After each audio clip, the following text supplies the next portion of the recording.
And yes, we are 17. All right. Okay, today well, it looks like 2 Liebinger, 1 Atlantic, rotary heads, I believe from a GTO. I think that's what they're for.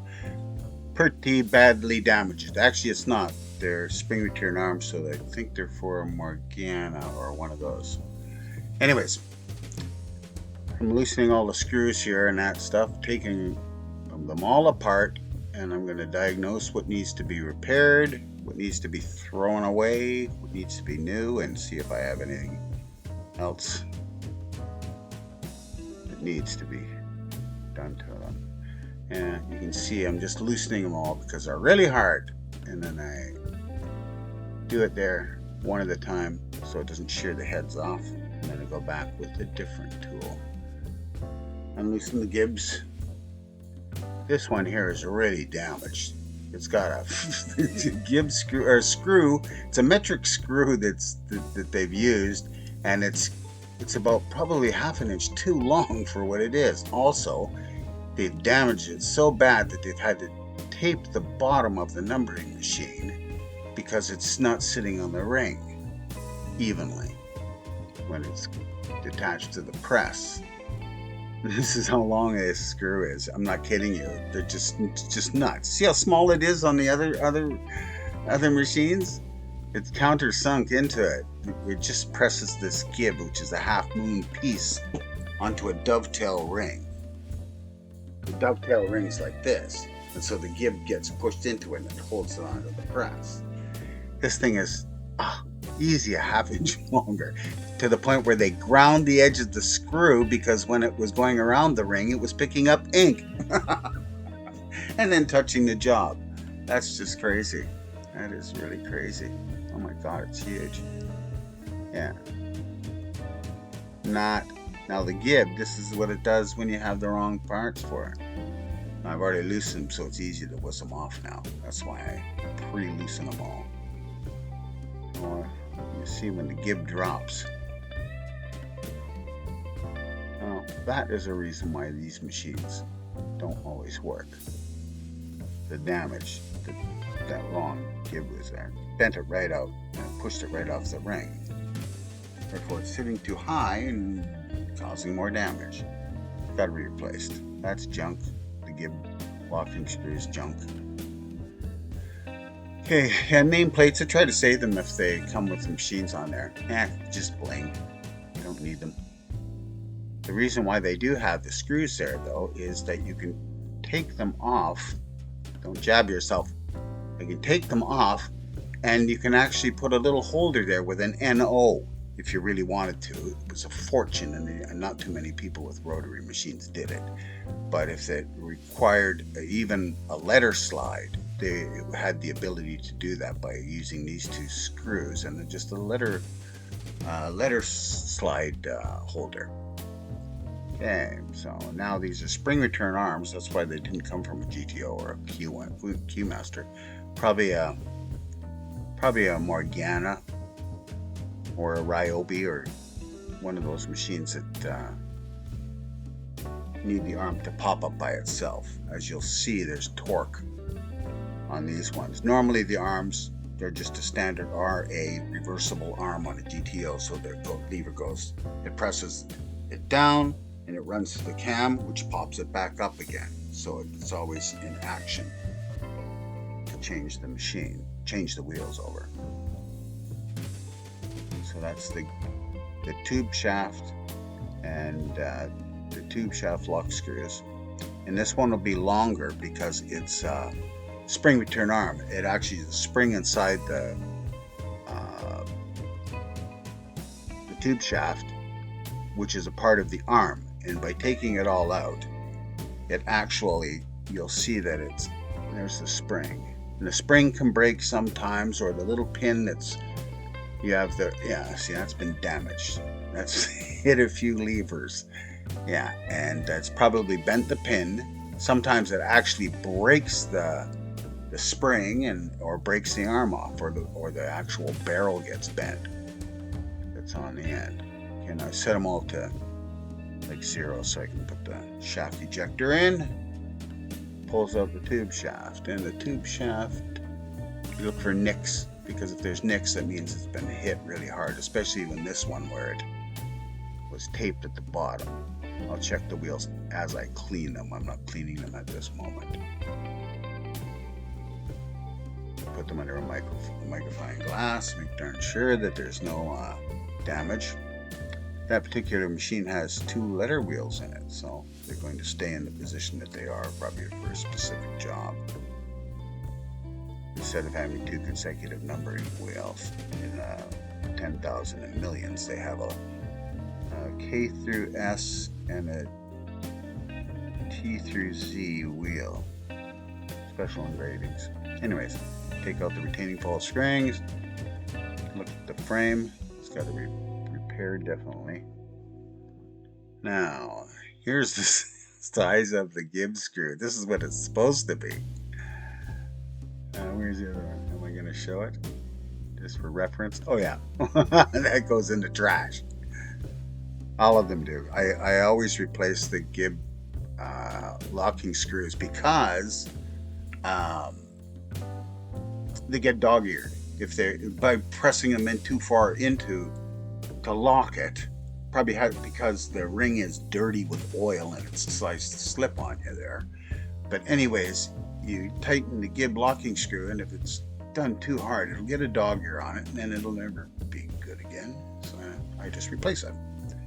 And the gib locking screws, check the gib holding screws, which holds the gib. The gib is that little half moon piece that I showed you with all the damage. This is me just stripping the machines, assessing what they need. And I go for a quote from here, or if it's already been quoted because I saw the damage and the job has been approved. Obviously the job's been approved.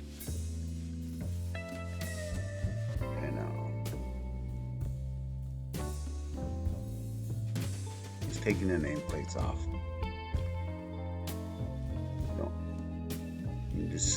They're made of very soft metal, and if I go and clean them the way I clean the wheels and that stuff, they won't be able to see the names on them. Now, I do everything by hand. I don't use ultrasonic cleaners, and that makes the jab myself a few times doing that. But I don't use ultrasonic cleaners and that stuff because it makes the metal too brittle.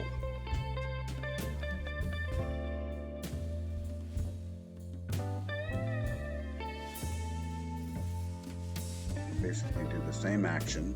I do the same action and I check the same points on everything. So that there, okay, it came out easily. That means no damage really with tube shaft set screws. This one's a longer one now. It's got a longer pin on it. That's to lock into the arm. Now, shaft ejector. Make sure no zeros are sitting up top. And take a look at the gib on this one. There you go, it's cracked again. It's cracked. It has to be replaced. That's just waiting to fall off into the press. Nice thought, isn't it? No, it's not. Yeah, dog-eared.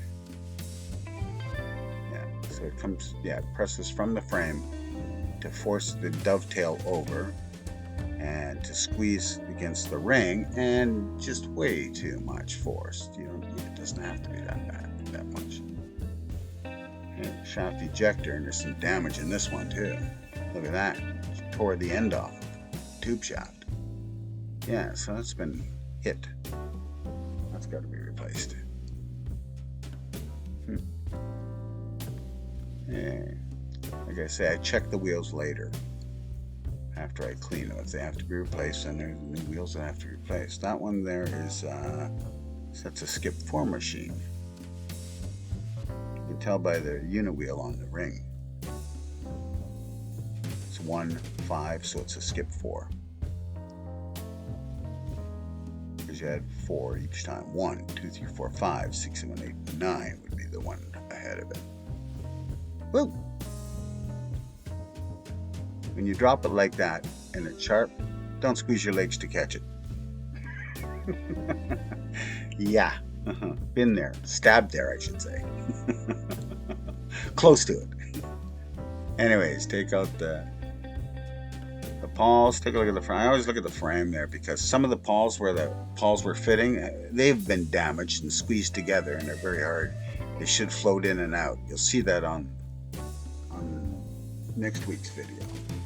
When I put them together, I make sure that they're all open and any damage there is either filed, cleaned up, make sure everything runs smooth. Now this could, like I say, I replace the gibs just because it doesn't matter. They're worn, they slip on you, they're dog-eared. This one looks like it might be alright, the gib might be alright. So this tells me that the other two were probably giving problems one way or another through the operation. This one here might be a damage to a wheel if the gib and everything's okay. So I look a little closer into this one here.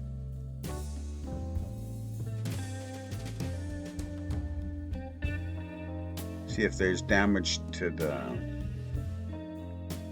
tube shaft, then the wheels won't countersink. It's because you don't. When you do have 500 invoices, there's 7 wheels on the machine, which you'd have 6. Is there 5 through 7 is 7? You'd have 4 wheels, 0000500. So you countersink the zeros with a drop zero machine, and that's what these are. And the tube shaft has a slot in it, and the wheel has like a little boot that fits in that slot as it countersinks the 0.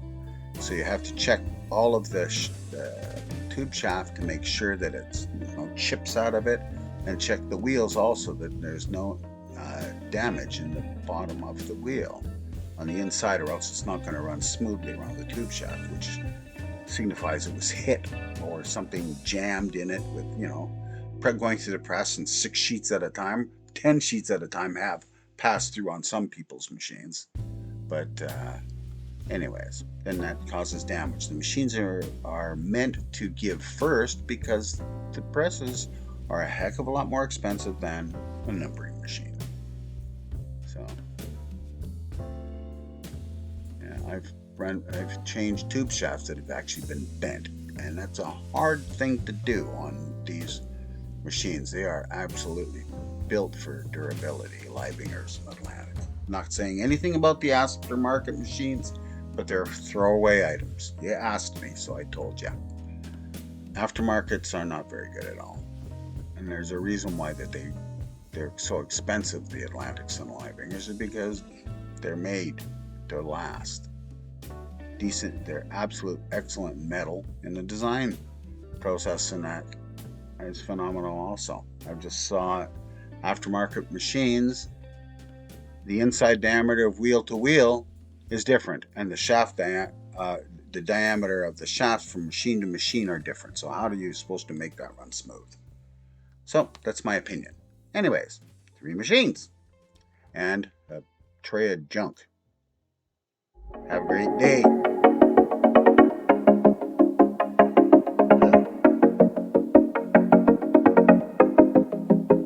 Episode 2.